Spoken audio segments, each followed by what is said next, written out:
Welcome to the Sweet Science of Fighting podcast. Today I have a very special guest, my wife, Mona de Lacey. How are you going? Good, thank you. And it's very nice and an honor to be on my husband's podcast. Perfect. So for those of you who don't know Mona, and if you wanted to do any more digging, if you search Mona de Lacey, you won't find much, but if you search Mona Pretorius, you'll see all her achievements, which I'll get her to quickly dive into just some of her background in terms of her sporting achievements, but also in terms of her sports psychology. Okay, so some of my best achievements in sport include I'm a 6-time karate world champion. So that's basically how I started off in sport, and that's where all my other sport followed too. So six-time karate world champion, a 3rd dan black belt. I am also a CrossFit Games athlete and an international medalist in Olympic weightlifting. And some of my Olympic weightlifting achievements include Commonwealth Games medalist. I was Commonwealth Youth champion. I was Commonwealth Youth record holder. I was also the first South African ever to win a medal on the international stage at a World Championships event. And I'm also a 5 times world competitor in weightlifting. So essentially elite at multiple sports. So obviously that takes some form of a strong, mental state and strong mental performance skills, which we're going to cover in this podcast. But the first thing I want to touch on is your resiliency in sport. So obviously within the combat sports arena, people are always looking at mental toughness, resiliency as these things that are essentially key attributes to being a good combat athlete. Now I know to get your Commonwealth medal, it took you about 16 years. And that is essentially, I don't know any athlete, anyone who has that kind of resiliency to just keep plugging away until you get there for that long.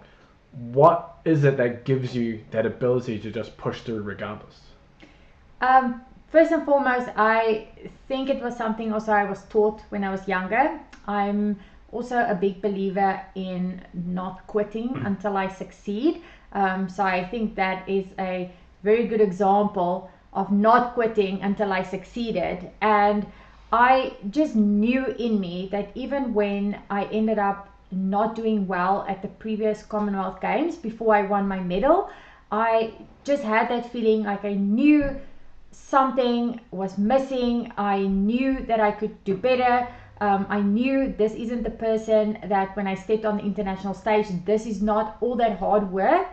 It wasn't the true test of me. So I had to go back to the drawing board, make sure that, figure out what went wrong with, both the physical side and the mental side of things. And to be honest, on the physical side of things were actually going really well. It was on the mental side of things where things went wrong on game day. And that's why I believe the mental side of things and learning how to master your mind is so important for athletes, because yes, it takes a lot of grit and hard work to get to where you want to be, but it also takes a lot of willpower. It takes a lot of, really digging deep to find why you are doing what you are doing. And that was ultimately what I needed to find in myself again, especially after I performed badly on the international stage. And we have something in weightlifting which we call you bomb. And when you bomb, you ultimately miss all your lifts on the international stage. And you can just imagine preparing for an event, which is the second biggest event to the Olympics. You prepare for this event for 4 years and you go on stage and you bomb. And then you prepare another 4 years and you bomb. And when I got to my 2018 Commonwealth Games, which like you said, 16 years later, that last 4 years, I didn't just grow as an athlete, but I grew as a person. I made some changes to my mental side of things when it came to training. I went back to the old Mona when I used to do my martial arts. I used to do a lot of mental training extra on top of my physical training. I used to do things like visualization. I changed my self-talk. I didn't just push through injuries. I told myself the main thing to get to the top is also to be healthy, both physically and mentally. And I really think that made the massive difference when stepping on that international stage. And then a few extra little things that I did along the way was I knew I got very nervous stepping on the international stage, and I knew that I had to change because I'm going to step on the international stage my whole life, and with not just with sport, but even when I speak to people and I do public speaking and I work with athletes, I always put myself out there. So how am I going to do that and not feel as nervous? And first and foremost, I had to come to terms with stress is not a bad thing. You don't have to perceive stress as a threat. It's not a life or death situation when I step on that stage. So it was about controlling my nerves, using it to my advantage, and with all of that, I had to figure out ways in how I'm going to get myself to perform at my best at the Commonwealth Games. And that included things like working on my anxiety, doing breathing exercises, going back to the things that work for me, like listening to music, having a routine. So I had to perfect all of those things in training in order to take all of those mental tools with me to game day at Commonwealth Games when I won that medal. So we're going to dive a little bit into some of these strategies in a bit, but I wanted to touch back on that resilience and mental toughness. I'm sure there's people listening now that are wondering or maybe wanting to become more mentally tough, to be able to push through hard situations, become more resilient. Is there a way they can do that? Is this something that can be trained, or maybe you're just born with it? Or is there something that they can do essentially after listening to this podcast, some exercises they can do to help essentially become more mentally tough and more resilient? Is it just down to finding your why and knowing why you're doing something, or is there more to it? Well, being mentally tough, I always believe it's a very broad term that gets thrown around, and people always think to be a top level athlete also you have to be mentally tough all the time. That is also not true, because athletes are humans too, and we go through things, we go through life situations, and often these things affect your performance, it affects your sport, it affects how you feel when you go into training sessions. So that doesn't mean that when those things affect you that you're not a mentally tough athlete, or when you step on stage and you bomb, it doesn't mean that you're not a mentally tough athlete. I believe a mentally tough athlete is the person who then also bounce back from the disappointment, but also bouncing back in a clever way, like going back to the drawing board, realizing that something went wrong, and then also knowing that when you start to train, because there's all these mixed emotions already of feeling disappointed, feeling sad, feeling angry, you've put 4 years of your life basically on hold to prepare for this event, and you failed on the international stage. And it's about, like you mentioned, is also finding your why again, and then just starting to enjoy the process.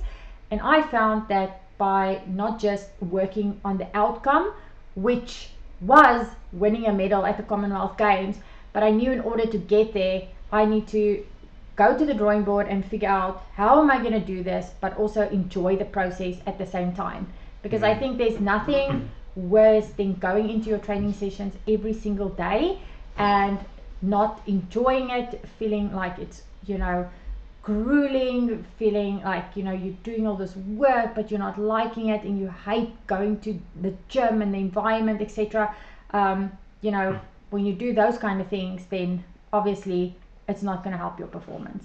Yeah, it's a big misconception with mental toughness is you have to do random workouts hours at a time until you're almost vomiting, and if you don't quit then you're mentally tough, whereas that's not the case at all. That's straight retarded coaching, and if that happens you should probably move gyms as a side note.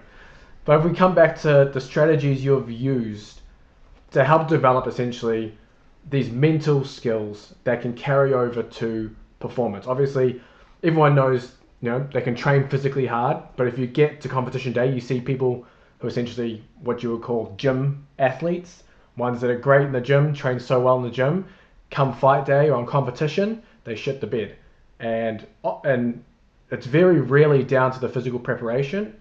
By then it comes down to what's happened in the mind leading up to that competition. So let's cover some strategies that's going to help essentially you guys implement these things within your own training weeks that you can take over to your competition. And let's start, you mentioned the first one was visualization as something that you came back to when you were preparing for your next Commonwealth Games. So cover for us, what really is visualization and how can a combat sports athlete use it to their advantage? So firstly, visualization, also called by a lot of people, or if you had to Google it out there, it's also called imagery. So it's basically you are rehearsing an image in your mind. So basically if you had to watch like a YouTube video of yourself, you would see that video in your mind, replaying it. But to make visualization really effective, it's really important to make sure that you use all of your senses.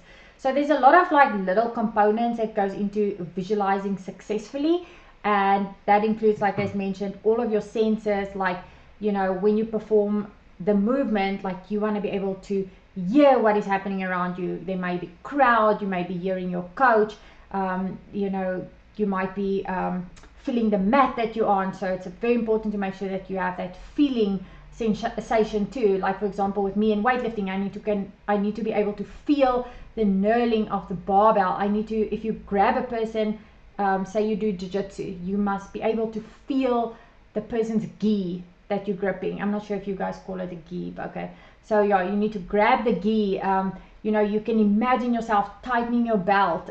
If you do boxing, you can feel potentially the sweat dripping down your face, even potentially tasting the sweat in your mouth, because you know when you train really hard and you compete, you have that like sweaty taste in your mouth. And you know, there's so many components that goes into it, and the brain doesn't really know the difference between reality and imagination. So you can essentially trick the brain in order to not know if this situation that you're visualizing, if it's reality and if it's imaginary. But the important thing is also, you need to remember when you visualize, it's important to visualize in the real time. So if you are visualizing, for example, a new skill that you're busy learning, you need to make sure that if that skill takes you 2 minutes to perform, you need to visualize that skill for 2 minutes. If it takes you 5 minutes, you need to visualize it for 5 minutes. But then on the other side of things, people also visualize to boost motivation and confidence. So you can again go and visualize now the past, or one of your favorite past achievements that was really amazing, and you can go back to that imagination or thought in your mind, and you can imagine every single emotion and thought and feeling and the hearing and everything around it. And essentially that will also boost your motivation. So if you ever feel that maybe training's not going as well, or you're just lacking motivation, going back to the drawing board and going to write down, for example, what was your past favorite achievement, and then going and visualizing it can really be an effective tool in order to just boost that athlete's motivation. You mentioned visualizing in real time. For example, maybe if you're throwing, maybe in boxing, you're throwing jabs, crosses, whatever, you're talking about throwing those punches in your mind in real time. Would you ever do slow motion visualization if you're trying to learn the skill? Yes and no. It's very important, again, if you are learning the skill, to be able to visualize also in slow motion, because that means you can visualize every single component to it. But then once you've learned the skill, I would then not slow it down in slow motion. I would perform the skill then in real time. It's just important to make sure, because if you visualize it in slow motion, you are not going to perform the skill in slow motion unless you are maybe learning a new skill or a beginner athlete. So I would always recommend in real time, but it is also valuable to be able to break the movement down into slow motion when you are starting off learning the skill. What if you want to not so much visualize certain skills, but what if you've had a fight coming up? Would you visualize a whole round of a fight for essentially anything and everything that can happen? Again, that definitely depends. If you just want to visualize a certain movement or skill that you've been working on, and you want to visualize yourself executing this skill against the opponent, then I would just visualize that moment of it. But if you want to go and really visualize the whole fight, maybe you've been analyzing what your opponent is doing, and you want to visualize in your mind exactly how the round can play off, and that includes things going right and even things going wrong. So in the past there used to be a lot of controversy with people visualizing if something goes wrong, but visualizing if something goes wrong also gives you a plan B and a plan C to make sure that if your opponent does this, you can do that. If your opponent scores a point, you can do this. So by visualizing if something goes wrong, but then also visualizing on top of that when things go right, is really valuable. So you're not just always visualizing the good stuff, you're also visualizing maybe the worst case scenario, what could happen. For example, I don't know, if you fight MMA, being on your back on the floor and having someone, ground and pound, whatever, what you're going to do in that situation, you can visualize. Exactly. Yeah. Because at the end of the day, you're preparing yourself for any scenario. And being prepared for any scenario means that when you step into that ring, if something happens and it throws you off your game, you can immediately bounce back because you can tell yourself, oh, I've done this 1,000 times before in my mind. I know how to deal with a situation if this person does this or that or whatever it may be. So for the listeners listening to this now and they want to start visualizing after this podcast, how long should they do it for, and when are the best times for them to do their visualization? So with regards to when to do visualization and for how long, it really just depends on the person. There's no right or wrong. I would, however, always recommend that if you are totally new to learning how to visualize, I would obviously recommend doing it at the shortest time possible, even if it's just 2 minutes at a time, just to learn how to use all of your senses.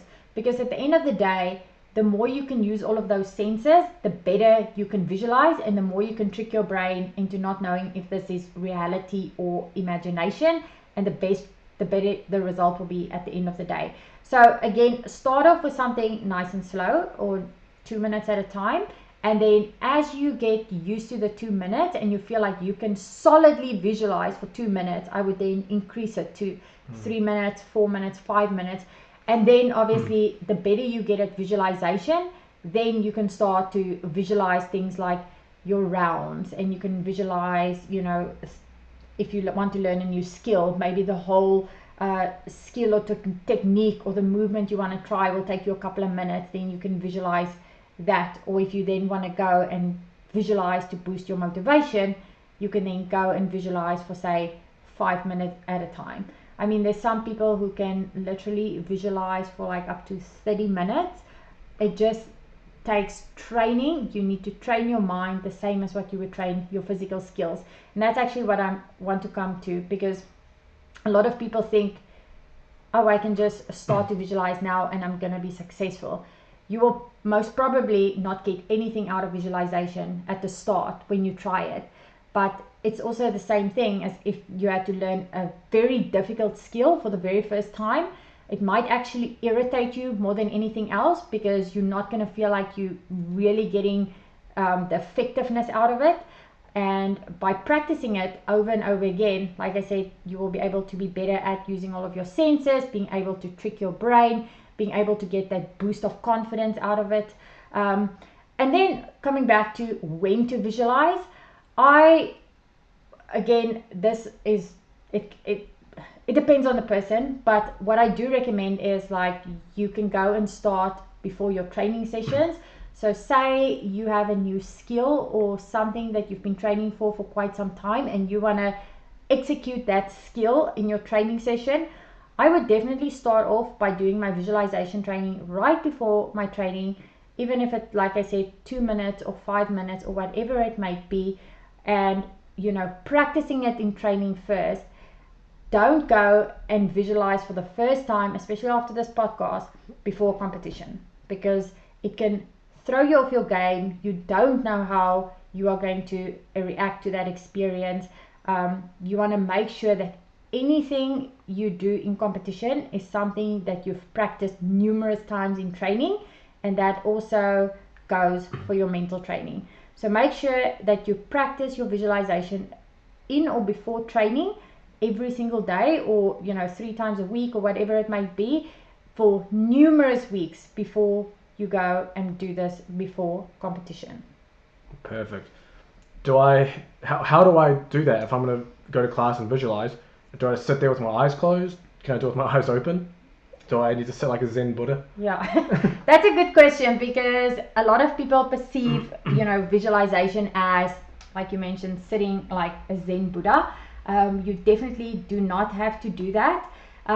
If you've seen some elite fighters, or even in athletics, or it doesn't matter what sport they've done, often you will see someone just before they go onto the mat, or maybe they're warming up. During their warm-up session, you'll see they'll just close their eyes and maybe they'll do some shadow boxing. And with that shadow boxing, they will basically almost imagine themselves being against their opponent. And you can do exactly the same thing. You can do it standing as part of your warm-up. You can, go to the side, lie down for a couple of minutes. You can do it, say for example, after you've done your weigh-in. If you do your weigh-in and a couple of hours later you have your first fight, you can go into your warm-up room. If you've got a nice comfortable spot, that's a good time to visualize. So basically there's no, again, right or wrong answer of when to visualize, but again, it could be used for numerous reasons. Like you might, before your fight, go after your weigh-in and visualize how the fight is going to go and play off.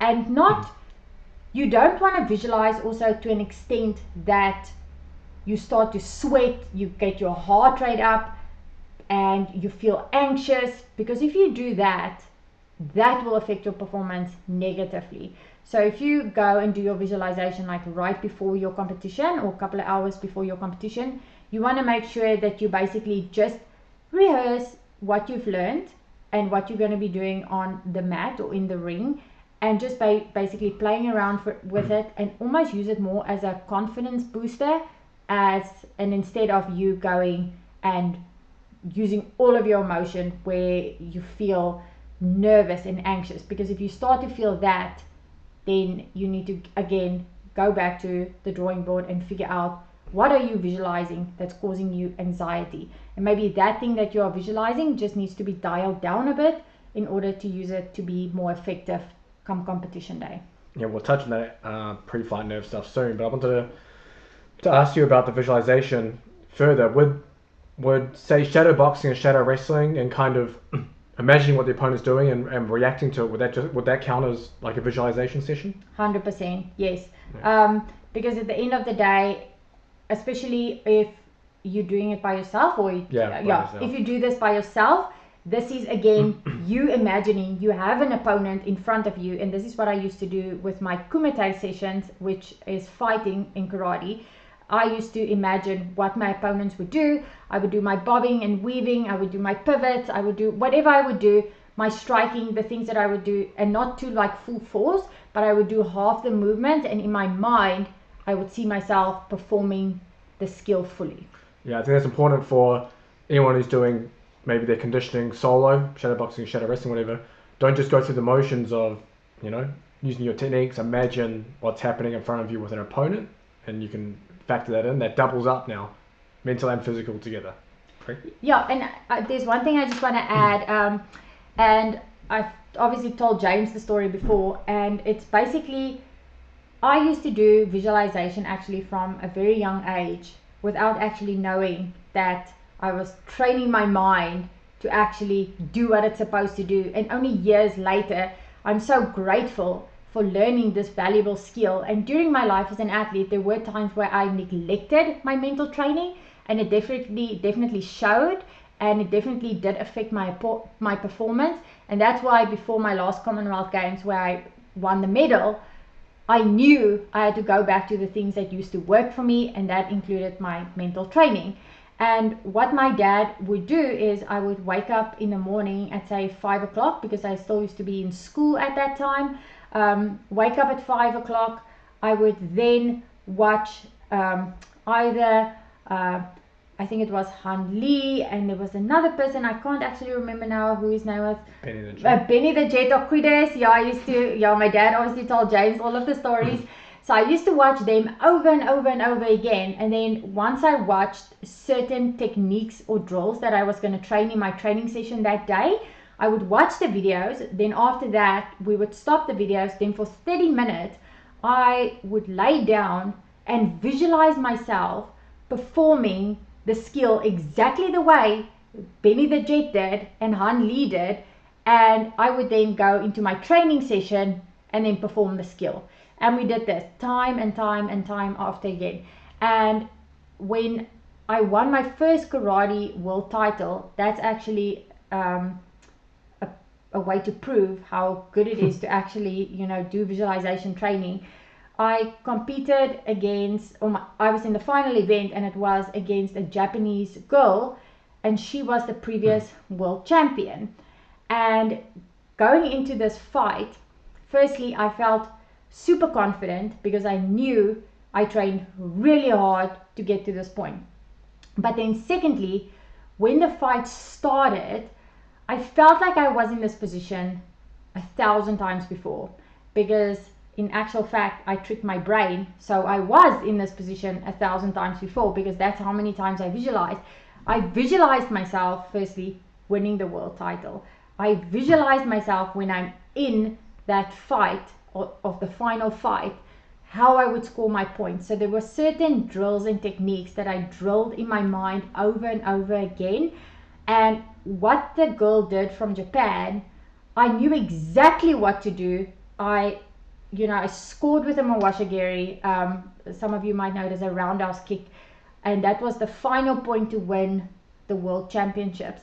And I gained a lot of respect from the Japanese team. I remember afterwards the Japanese sensei came to me and he invited me to sit by their table to eat, I think it was lunch or dinner with them, which is a really big thing in the martial arts world, because these countries, basically karate was born there, and to be invited to sit by their table was a huge honor for me.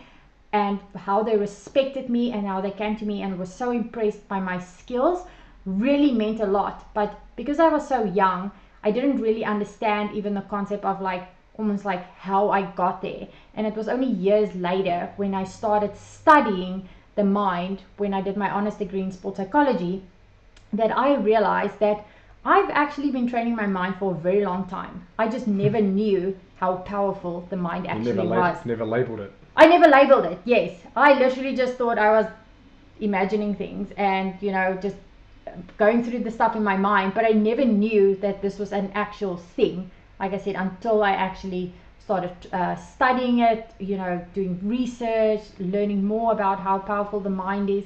And now I'm actually really glad that I can be in a position now that I can help my athletes and, people out there like you, to teach you how powerful the mind is, and helping you start from, hopefully now when you guys are watching this video. Yeah, there's some great research on visualization and imagery. For example, patients that have their wrists in a cast, so they're immobilized for 4 weeks, just thinking and visualizing about doing maximal wrist extensions, doing this, just thinking about that over 4 weeks is enough to essentially attenuate that decline in strength. Then you've got, I guess, the famous study that people always quote regarding shooting free throws. The group that just visualized shooting free throws versus the group that shot free throws had similar results in terms of their performance. So, I mean, there's lots of good research behind it. Mona's used it, most of her athletic career now with great success. So it's something that I think if you're going to implement anything from this podcast, start there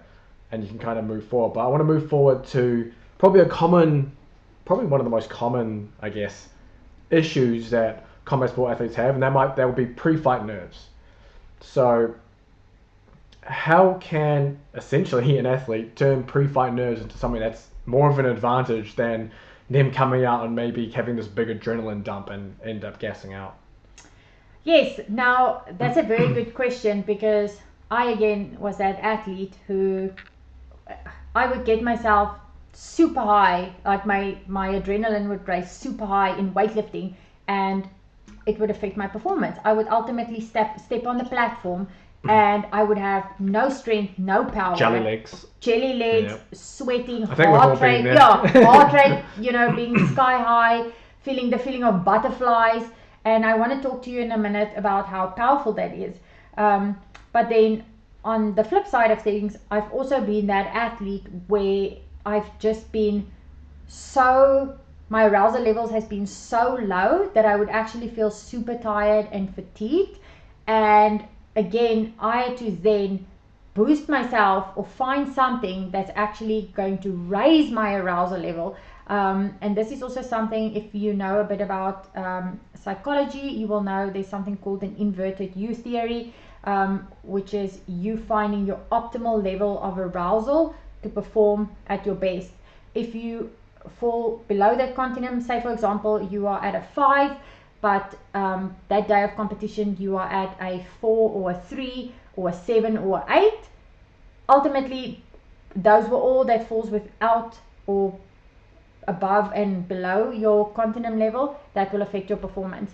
So you need to make sure that if you perform best at a 5, you need to be able to get yourself to a 5. And we'll speak about some techniques that you can get yourself up, or if you're that athlete who is so psyched up and like your butterflies are going and you're losing so much energy, how to then bring yourself down. So it's very important to make sure that you are firstly aware of what happens when you go into competition, or when you go and say you're performing a difficult skill, or say you are going against an opponent that's maybe like really good, and you know you just don't want to make a mistake, or you're fighting against your sensei.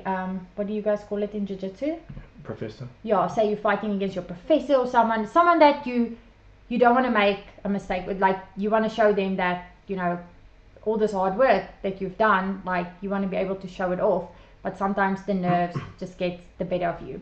So what I always say is draw a line, and this is also something that's in my brand new sports psychology course too, that we'll talk about later on. But I say draw a line, make like a 1 and a 10 on each side, and then figure out where you fall in that line to perform at your optimal level. If you are a 7, a 6, a 5, a 4, whatever it might be. But figuring out firstly where you perform best at. Right, so let's give an example of someone who is just nervous and they get too psyched up before they go. How can they bring themselves back down?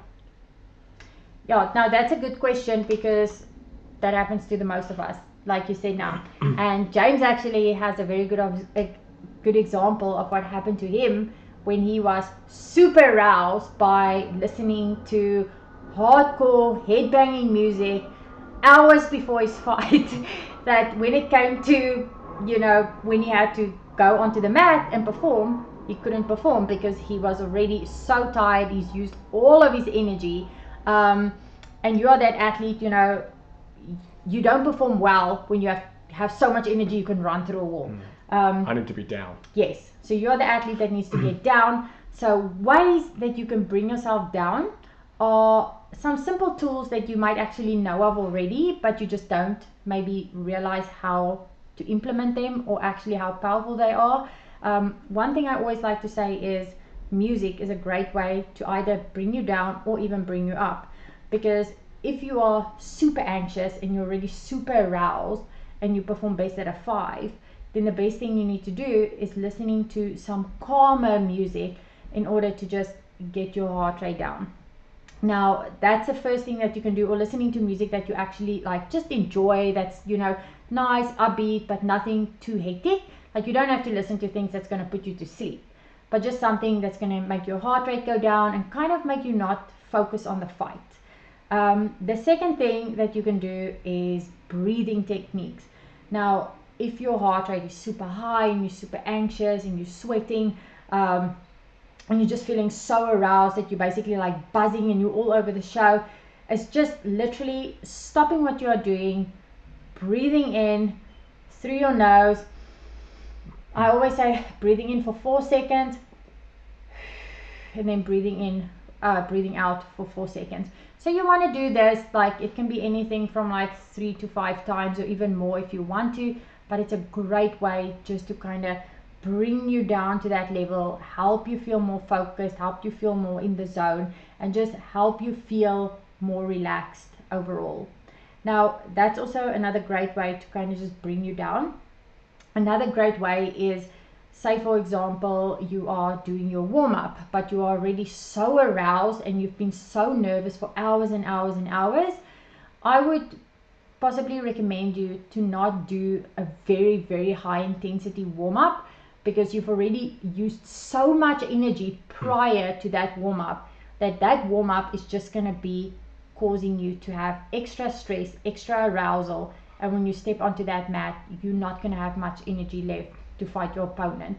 So you want to make sure that you keep as much as your energy. So I would rather than go and do a lower intensity warm-up. And again, it doesn't have to be so low that it's something like yoga or anything like that. You don't want to go to the extremes, but you just want to bring it down a notch.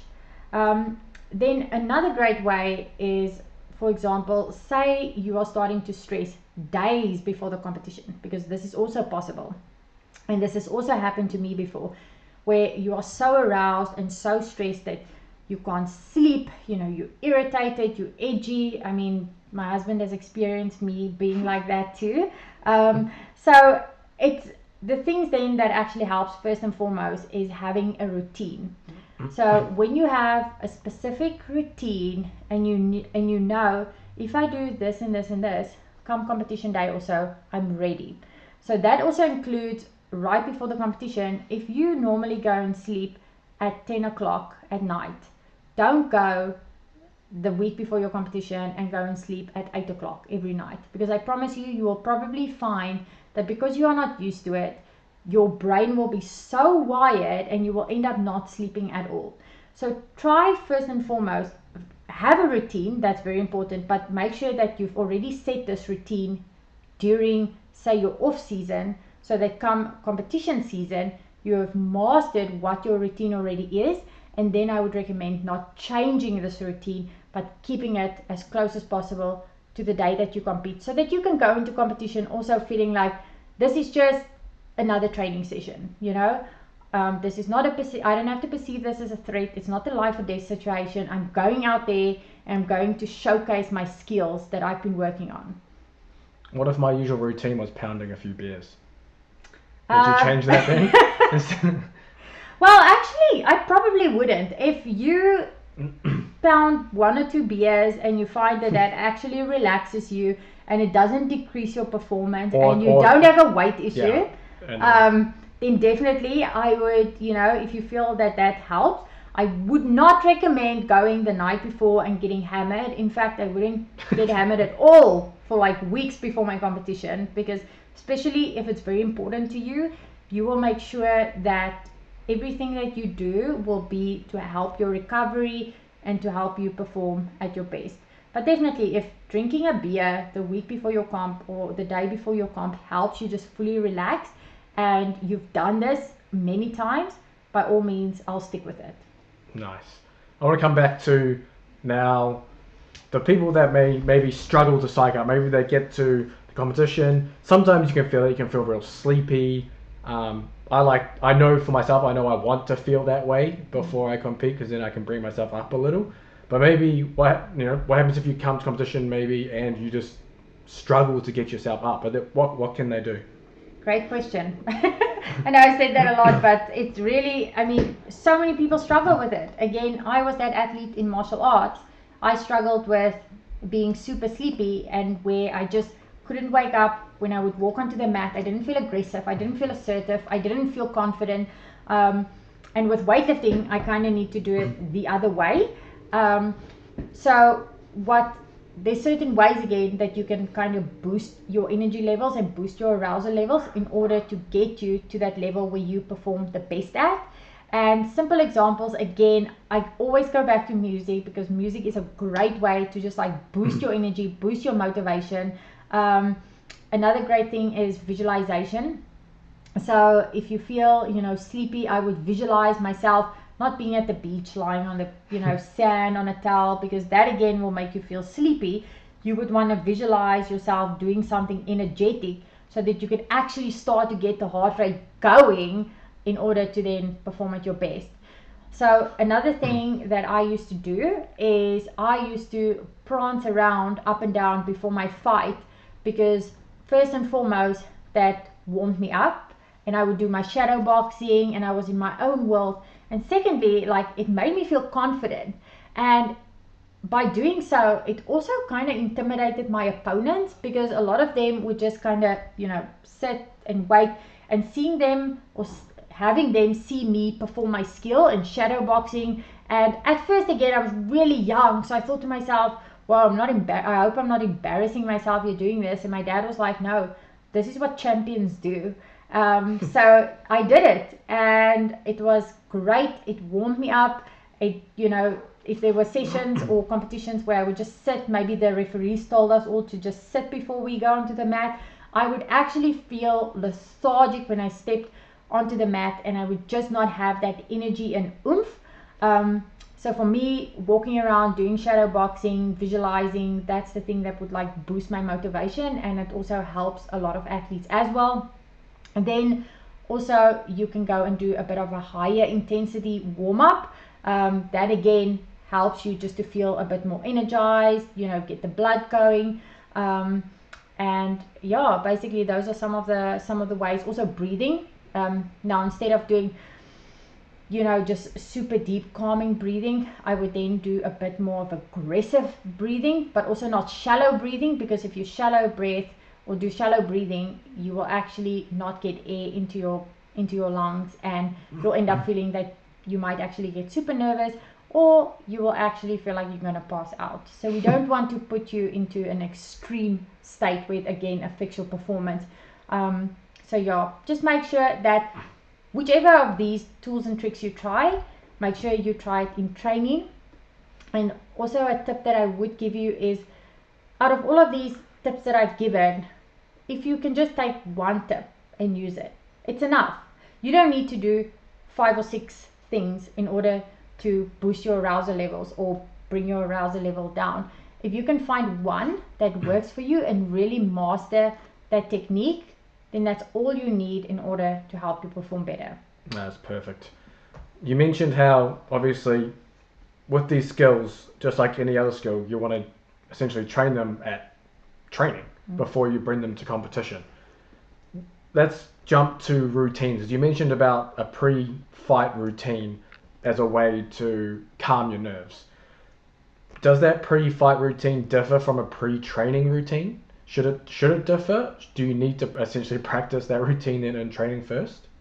Definitely. Like, you want your pre-training routine to be almost exact as what it would be pre-competition routine, because again, like I said previously, that if comes competition and you have a different routine, it might actually throw you off. So you want to make sure that because the body already likes routine, you want to keep it as similar as possible. Yes, there might be a few things that would be changing. For example, say you are cutting weight. If maybe you are used to, drinking Gatorade in training, but now all of a sudden you have to cut some weight, maybe you'll switch it to water, or do like, low sugar or no sugar carb drinks. Or it could even be things like, maybe before training sessions, you can't always, listen to music in between your sessions or in between your fights, but in competition you can. So I would try and do it as close as possible to what I would do in competition, in training. But again, if there's extra little things that you work for you in competition, then I'm sure that there's always like we used to always call it like mock competition, where you guys have a little mock competition in training, and then I would practice those skills then, if it's something that's going to be different to competition, to just make sure that it works. Or what I will do is, if I don't have an opportunity to try it in a mock competition, if you can compete in a smaller local competition, that's also a great way to try out new things if you want to. I would also add your routine should include what you eat before. You don't want to like for me, I know exactly what I'm going to eat before training and when, because that's when I know I feel best. The worst thing you could do is then change it in competition day, eat something different at a different time. You're just essentially rolling the dice doing something like that. Definitely. I mean, like you just said, now if you all of a sudden now before your competition, say you've cut weight and now you've never eaten pizza before, or donuts or maybe fried chicken or whatever it might be. Everyone has their preferred thing that they like, and they say to themselves, after weighing, because I've cut weight for so long, I'm gonna have this and this and this and this, and then as soon as they step onto the mat, they have zero energy, they feel bloated, they feel lethargic, they feel sick, they want to vomit.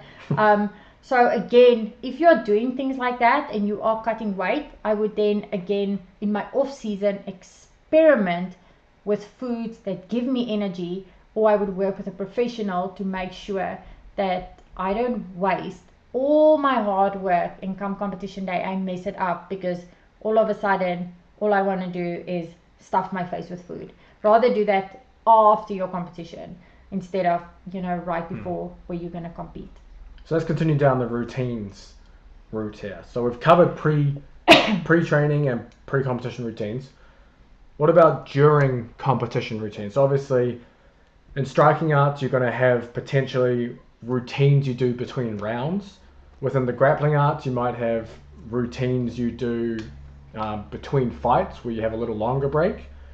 Are there things that you should do in these break periods? So in these 1 minute breaks in most striking arts, is there something that you should do there versus someone who's in a jiu-jitsu competition who's got maybe 5 to 20, 30 minutes between fights? Is there something, do they do something completely different? Definitely, but again, this is very individualized, and there's also during that little period, if you for instance have either numerous or different fights, or you are doing something like boxing where you have like a 1 minute round, or you're fighting in an MMA fight and I think they have a 1 minute round in between their fights, then what would you do in that 1 minute round that's going to maybe help your next 4 or 5 minutes of fighting, if that's what you mean? Mm-hmm. So there's a little something that I haven't spoken about, and it's probably one of my favorite chapters that I also cover in my course. It's called the mistake ritual. Now, the mistake ritual is a little small something that you can perform that will in essence reset your brain and refocus you for the next what's to come. So this is a great way, for example, and this again should be practiced in training first, because you need to kind of find or master your mistake ritual in order to then perform it. Either, like you said, if you have say 30 minutes before rounds or fights, or if you have 1 minute. So I have 2 versions that I like to give athletes depending on if they need to do it immediately and fast and they need to kind of reset their brains. But then there's another mistake ritual that you can perform that's just a longer version of it that you can most probably perform if you have something like a 30 minutes or an hour break between your one fight and your other fight. Now what I like doing is, first and foremost, again, I always go back to the breathing, because the breathing is such a powerful tool. Like I said earlier, it can help bring you down to a level of focus, flow state, in the zone, like some of you know it, and it can really also calm the nerves.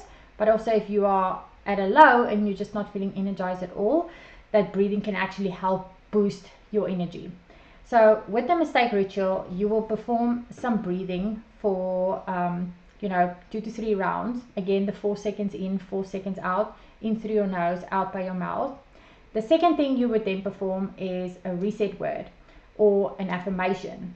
Now, I would encourage you, if you're listening to this podcast, write down a little mistake ritual that you want to maybe try out, and try this out the next time you are maybe in a stressful situation, or you are in a situation where you just completely need to reset your mind, refocus, and kind of carry on and be successful. The second thing is get a reset word. Now, this could be very individualized again. I like saying things like, come on, Mona, or I like saying, be present, or focus, or Eye of the Tiger, because I used to... Your favorite song. My favorite song. It's so funny. It was actually when we got married. This was our walking song after we got married. She wanted to be Rocky. Well, essentially, Rocky is my favorite movie. But the Eye of the Tiger has a lot of special memories to it because it was a song I would listen to over and over and over and over and over again before heavy training sessions and before competition. So this song used to be my energy booster and motivation booster. That's why I'm saying that was your reset word.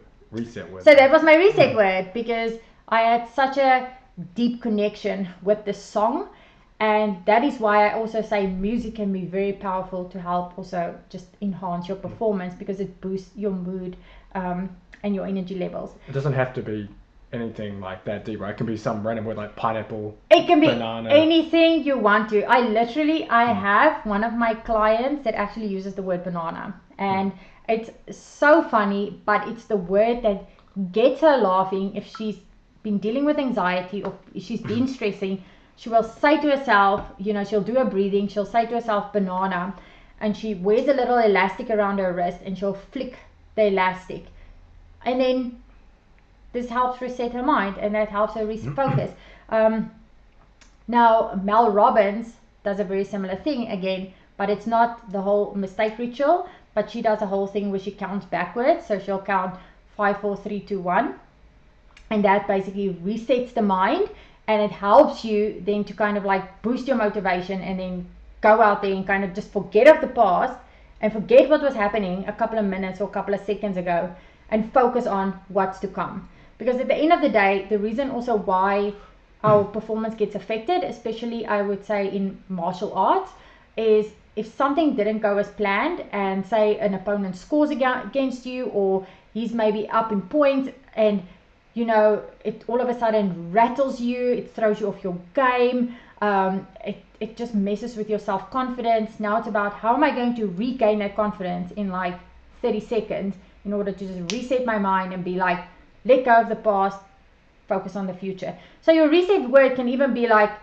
present moment, or focus on the future, or this is a new round. It can be anything you want.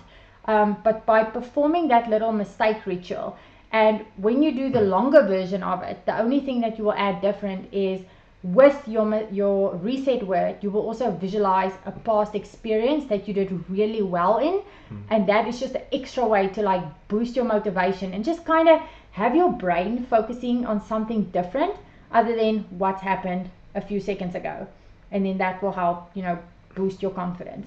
So that is a great little routine that you can do in competition, but again, very individualized. It could be things like if you are used to in training drinking Gatorade. I always go back to Gatorade because it's something that I drink during my I love it. It's something I drink during my tough training sessions, and I know a lot of athletes do that too. They drink some sugary drink just to like help them recover, help them like boost their energy a little, or it could be something like eating gummies, and whatever it might be in order to just kind of boost that sugar levels, and that's their little routine. I used to, with my weightlifting, I used to always have a nougat bar. I know if you're American, you might not know what a nougat bar is, but I would go and Google it because it was so funny. My first world championships, I told my coach in America, I need to get a nougat bar before my competition because this is just part of my routine. And we literally went to look the whole Fort Worth, Dallas for nougat, and no one knew what nougat was. And it was one person that was like, wait, I think they call it nugget or something, but they call it something completely different. And they were like, oh, it's that. But no one knew what nougat was, but I needed this thing because that was part of my routine. And I made sure that everything I needed, I would get prior to, and then I knew I would, between my snatch and my clean and jerk, I will eat my nougat bar or just a part of it. But that's just a way of me of kind of like resetting my brain to be like, okay, snatches is finished now, it's clean and jerks. It could also be things like tapping your boxing gloves together or something like that. Just little things and little ways that just kind of get you going. And that routine, first and foremost, it helps boost your confidence, boost your motivation, and just help you feel like you are in control. That's actually the main reason of why you do routines. And we'll probably talk about post-training routines. But 2 questions first. can you be too reliant on a routine? Whereas, for example, say you couldn't find your nougat bar, you would be absolutely down and out if you relied on that routine 100%. Secondly, what if I had the perfect first round of first fight? Everything went to plan. Do I still want to do something like that where I'm resetting the mind? Or is there something else that I do to continue the momentum? If you have something that works for you and it means continuing the momentum, I would absolutely do that. So then you wouldn't do that mistake? I wouldn't do the mistake Okay. ritual. That's why I call it, it's called the mistake ritual, because it's literally resetting your mind if a mistake happened. Okay. So if you are already in that mindset and you're doing well and you know what you are doing is working for you, I wouldn't go and include the mistake ritual because it's not needed. Gotcha. It's mainly just needed for if something had to happen that throws you off your game. Gotcha. And I can't remember now the second question. Can you be too reliant on the routine? Yes, you can definitely be that. This actually happened to me many years ago. I had a few good luck charms that I would always have with me in competition. I would have it with me at the World Championships. It was just something, it was just my little good luck charm that I carried with me everywhere. And it actually got stolen at one of my competitions. But it took a lot mentally wise in order to say, because in the beginning I was like, my lucky charm was stolen, I'm probably gonna lose because this is my thing. And you'll be surprised how many athletes are superstitious. And it might be placebo, it might not be, but if something works for an athlete, I would always recommend carry on with that thing. But like you said, if something happens to that thing and you're too reliant on it, what then?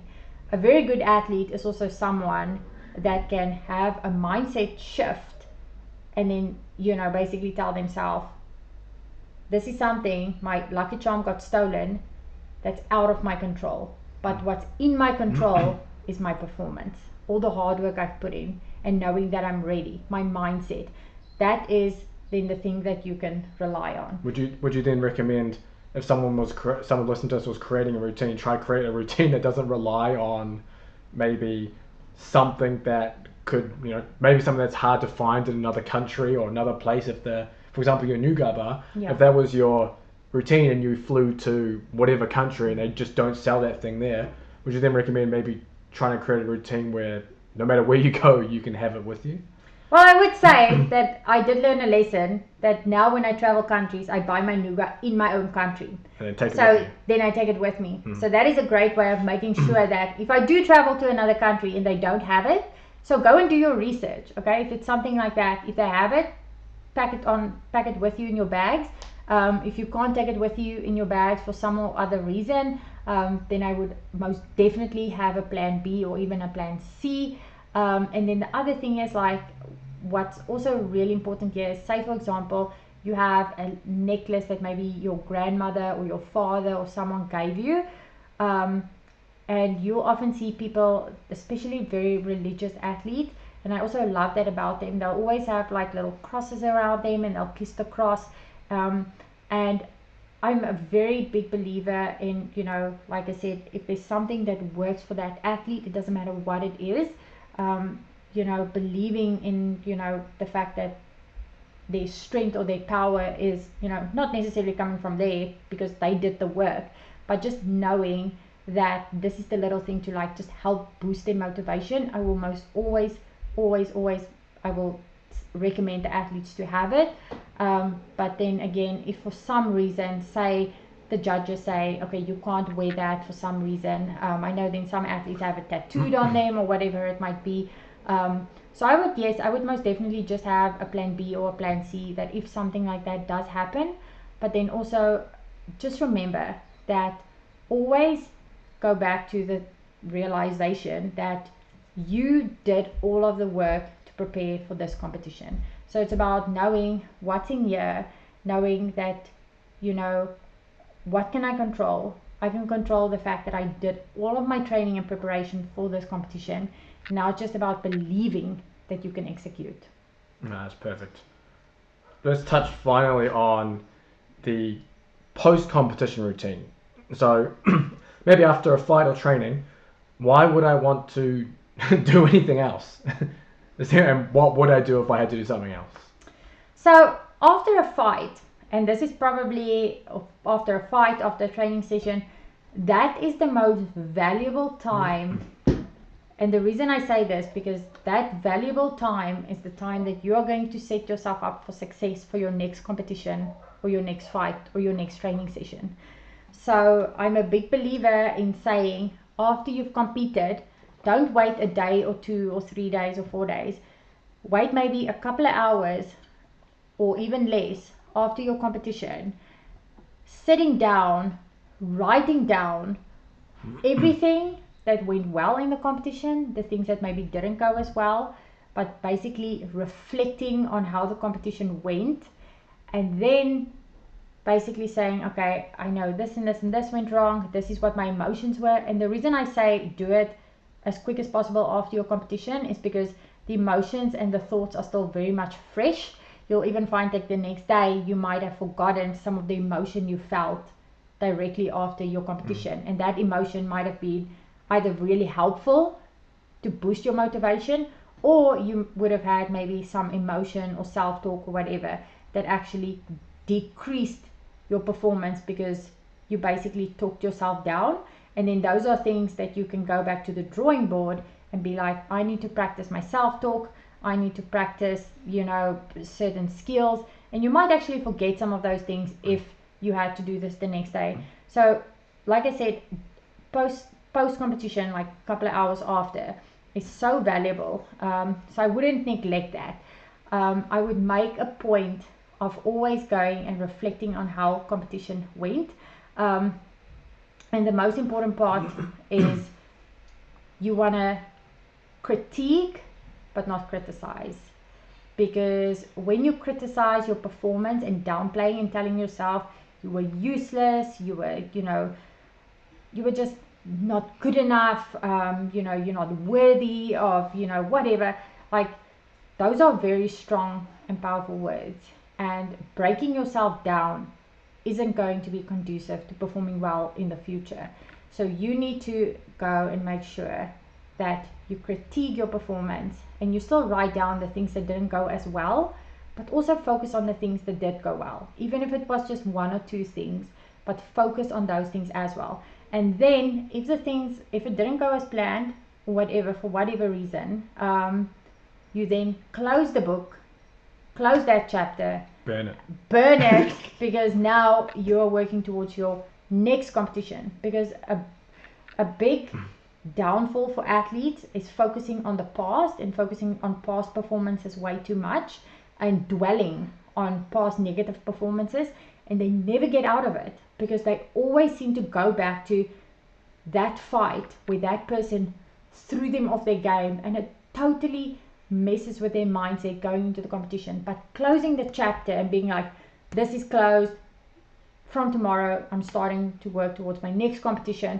Whatever happened in this fight happened, it's the past, I'm letting go, but I am still learning from it. That's the important thing. Last question for you. Is there a post-training routine? Is that different? Yes. What do you mean if it's different? Would you do a different routine post-training versus post-competition? Oh, so when it comes to reflecting, no, I wouldn't do anything different. I would also go after my training session and go and reflect on how training went. That's really important. But what could change, for example, post-competition is maybe post-training session, you would have, say, a protein shake or an ice bath or, an Epsom salt bath or whatever it might be. But maybe after your competition, you will just maybe do your reflection and your cool down. But just finding, what's going to be really good for you, and that's going to set you up for success. But again, even with your post-training and post-competition routine, keep them as close as possible to each other. And again, the most important thing is when you do this reflection is not to dwell on the past. And like I said, very important, do not criticize yourself. This was awesome, Mona. I hope you guys got a lot out of this and found some practical things that essentially you can implement. Now, if you wanted to take your mental skills journey even further, if you go to the description, there's a discount code there, BEAST, and if you use that, you get $100 off Mona's course. And that course, Mona has a video course, but she also has a workbook that you can use to go through the video course with. So essentially it's like having Mona coach you while you're doing your mental skills. So instead of just trying to sit there and blindly figure out what you're going to do, you're going to have exercises you can work through yourself to actually essentially train your mind and have some structure to it, just like you would have structure to your physical training. But thanks for coming on, Mona. You know, where can people find you if they want to learn more about you and learn more about your, I guess, your sports psychology? Firstly, I do want to say that if anyone, does purchase the course, I always love feedback, and if you guys have any questions, you can always email me at mona@helpingpsychology.com, or you can also reach me through my social media, which is at Powerful Pretorius. So my maiden surname. I'll put everything in the description. Yeah, you'll put it all in the so description. But also, if you would like to listen to some more of my mindset videos, you can also go to my YouTube channel, which is Mindset and Weightlifting by Mona. So basically, those are my, my social media where I really branch out with regards to the mental side of things and training. Yeah. Perfect. Thanks for coming on then. Thank you for having me.